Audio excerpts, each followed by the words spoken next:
let's look at 47. That's the grammar. 47 C1 unit. Okay, we'll start with the indirect objects as passive subjects. Either an indirect object or a direct object may become the subject of a passive sentence. Let's look at A. Someone gave Mrs. Lee an award. Mrs. Lee is the indirect object. You can identify that because it's next to the verb and there is no to. Then we have the direct object, an award. So you can say Mrs. Lee was given an award. Mrs. Lee was given an award. Okay. Now, C, someone gave an award to Mrs. Lee. Now we have the award as a direct object, and to Mrs. Lee becomes an object with a preposition. You'll notice that we have to before Mrs. Lee. Someone gave an award to Mrs. Lee. So when I make the passive, I can make the passive with the direct object. An award was given to Mrs. Lee. In this case, it's better to use to, but you can also say an award was given Mrs. Lee. We have the indirect object, Mrs. Lee. In this case, there's the preposition, but the direct object is an award. A, B, C, and D all have the same meaning. Someone gave Mrs. Lee an award. Mrs. Lee was given an award. Someone gave an award to Mrs. Lee. An award was given to Mrs. Lee. All the same. Notice that in D, when the direct object becomes the subject, to is usually kept. Okay, I just said that. That's optional. You can have it or not. Let's look at introduction to noun clauses. A clause is a group of words containing a subject and a verb. An independent clause, or a main clause, is a complete sentence. It contains the main subject and the verb of a sentence. We can look at examples A and B. They are complete sentences. A is a statement, B is a question. Okay. A, Sue lives in Tokyo. Sue lives in, this is a complete sentence. It's an independent clause. Sue is the subject.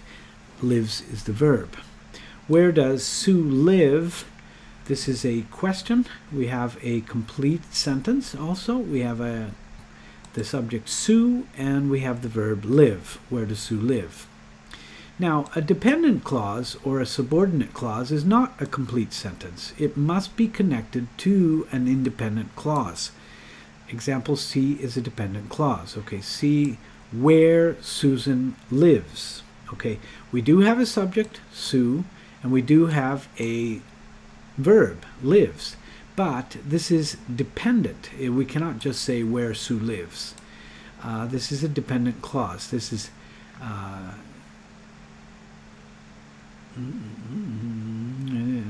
has an independent clause. Okay, D instead is a complete sentence.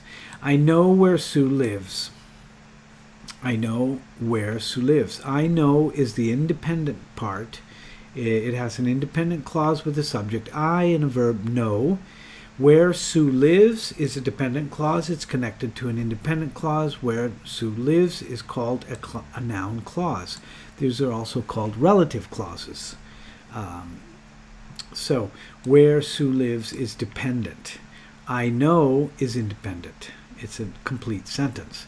A noun phrase is used as a subject or an object. A noun clause is used as a subject or an object. In other words, a noun clause is used in the same way as a noun phrase. Okay, this is just terminology. His story is a noun phrase. His story. It's used as the subject of a sentence. Okay, so what he said is a noun clause. His story was interesting, right? His story is a noun phrase. This is a complete sentence. His story was interesting. In F, what he said was interesting. Okay, what he said is the noun clause. What he said is used as the subject of the sentence. The noun clause has its own subject, he, and its own verb, said. What he said was interesting. G, I heard his story. Okay, in G, his story is a noun phrase. It is used as the object of the verb heard. I heard his story. His story is a noun phrase. Okay, H, I heard what he said. In H, what he said is a noun clause. It is used as the object of the verb heard. Okay, I heard what he said. What did I hear? I heard what he said. What he said is a noun clause. It has a subject, he, and it has a verb, said. What he said. But it's not independent. In I, we have another example. I listened to his story. Okay, his story is a noun phrase. It's two words made up for the object in this case. It's used as an object with the preposition to. I listened to his story. So to is the preposition, his story is the noun phrase. We have another example. I listened to what he said. In this example, what he said is a noun clause. It's used as the object of the preposition to. I listened to what he said.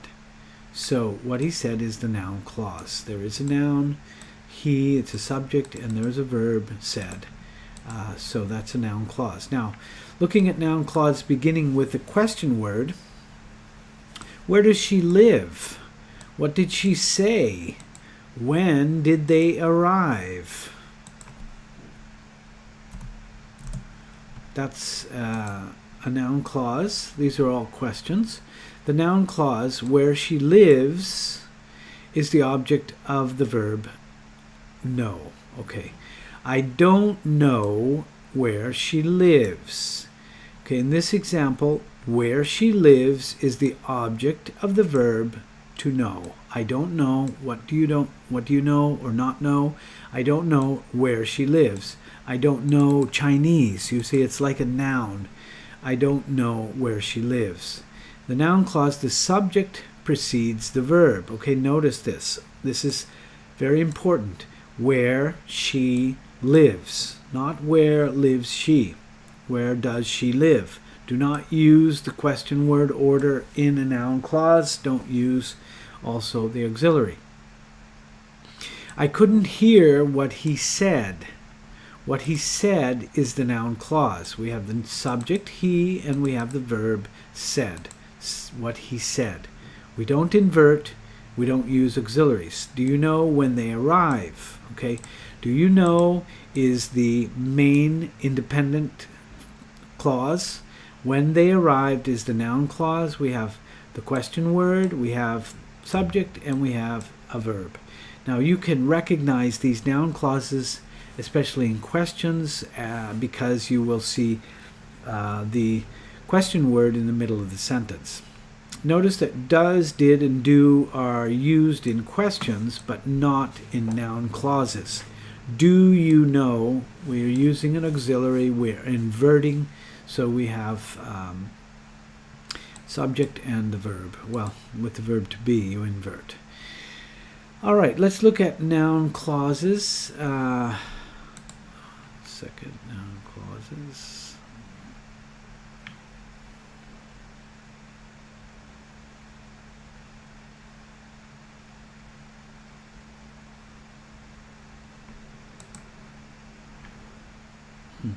Okay, it's just small. All right, sorry about the size of this. Where does she live? I don't know where she lives. What did she say? I couldn't hear what he said. When do they arrive? Do you know when they arrive? In A, where she lives is the object of the verb know. Well, this is basically do does, the word order is the same. Subject verb, compare. Okay, let's just skip this graph. Compare who is at the door, who is the subject of the question, who are those men. Those men is the subject of the question, so B is plural. Who are those men? Yeah, I think that, this is just basically the same information. Noun clauses beginning with whether or if. Okay, the question yes or no. Will she come? Does he need help? Okay, when a noun clause, yes, no question, is changed to a noun clause, whether or if is used to introduce the clause. Whether is more acceptable in formal English, but if is quite commonly used, especially in speaking. So, will she come? I don't know whether she will come. I don't know if she will come. Okay, both of these are possible. Here we have, does he need help? I wonder whether he needs help. I wonder if he needs help. Okay, let's look at some other possibilities. We have C, I wonder whether or not she will come. D, I wonder whether she will come or not. E, I wonder if she will come or not. So these are all different possibilities. This or not is optional. Notice that the noun clause is in the subject position. Whether she comes or not is unimportant to me. Okay, here we have whether she comes or not. This is totally the subject here. And is the main verb. Whether she comes or not is unimportant to me. Comes is a verb, is another verb. Two verbs in the same sentence. Question words followed by infinitives. Question words when, where, how, who, whom, whose, what, which, and whether may be followed by an infinitive. I don't know what I should do is the same as I don't know what to do. Pam can't decide whether she should go or stay home is the same as Pam can't decide whether to go or to stay home. Please tell me how I can get to the bus station is the same as please tell me how to get to the bus station. Jim told us where we could find it. Jim told us where to find it. Each pair of sentences has the same meaning. Notice that the meaning expressed by the infinitive is either should or can or could.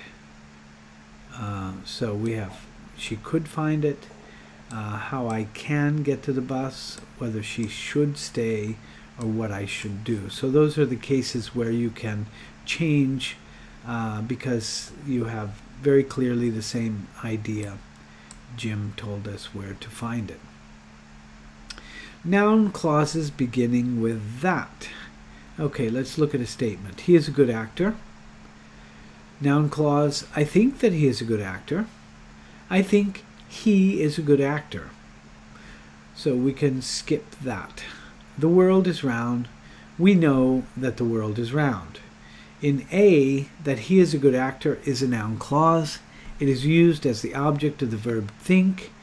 The word that, when it introduces a noun clause, has no meaning in itself. It simply marks the beginning of the clause. In fact, it's also called a relative pronoun. Frequently, it's omitted, as in B, especially in speaking. If used in speaking, it is unstressed. We know the world is round. We know that the world is round is a little bit not so common. She doesn't understand spoken English. That she doesn't understand spoken English is obvious. It's obvious that she doesn't understand spoken English. The world is round. That the world is round is a fact. It is a fact that the world is round. The noun clause that she doesn't understand spoken English is the subject of the sentence. The word that is not admitted when it introduces a noun clause used as the subject of a sentence, as in D and F. That she doesn't understand spoken English is obvious. That the world is round is a fact. Okay, this is the subject. More commonly, the word it functions as the